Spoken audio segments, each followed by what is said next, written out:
आज की कहानी है भूतिया हॉस्टल। यह कहानी है एक भूतिया हॉस्टल की जो एक बड़े शहर में था। हॉस्टल में रेखा नाम की एक नई लड़की कॉलेज के लिए रहने आई थी। यह कहानी यहीं से शुरू होती है। रेखा एक छोटे से शहर की लड़की थी जो अपने कॉलेज के लिए एक बड़े शहर के हॉस्टल में रहने आई थी। हॉस्टल बहुत पुराना था और उसके बारे में कई अजीब कहानियां प्रचलित थीं। लोग कहते थे कि हॉस्टल के तीसरे फ्लोर पर एक कमरा था जिसमें कभी कोई छात्रा नहीं रहती थी। रेखा को इन बातों पर ज्यादा यकीन नहीं था। वह अपनी पढ़ाई और नई दोस्ती में व्यस्त थी।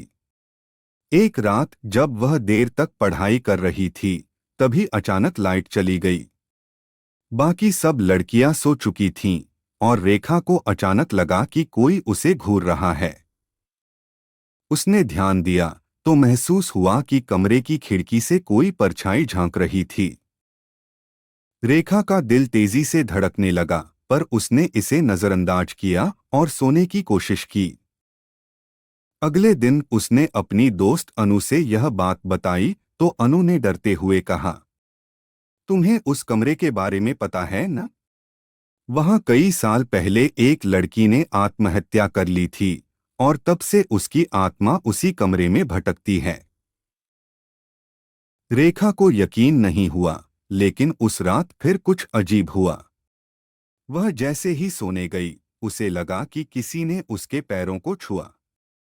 जब उसने आंखें खोलीं, तो उसने देखा कि बिस्तर के नीचे से एक धुंधली आकृति धीरे धीरे बाहर निकल रही है।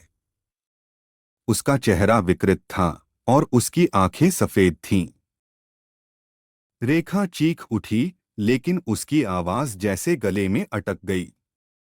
वह बिस्तर से उठने की कोशिश कर रही थी, तभी वह भूतिया आकृति उसके पास आकर खड़ी हो गई।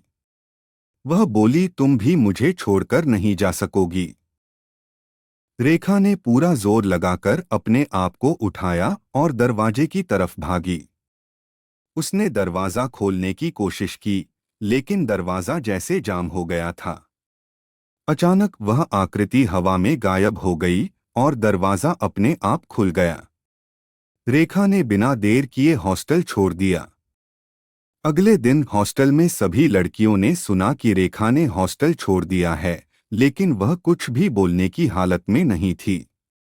कहते हैं कि उस हॉस्टल के कमरे में जो भी जाता है, उसे वह भूतिया आकृति जरूर दिखती है। अब वह कमरा हमेशा के लिए बंद कर दिया गया है, लेकिन रात को उस कमरे के पास से गुजरने वाले छात्रों को अब भी वहां से आती हल्की चीखें और सरसराहट सुनाई देती हैं। और यह कहानी यहीं समाप्त हो जाती है।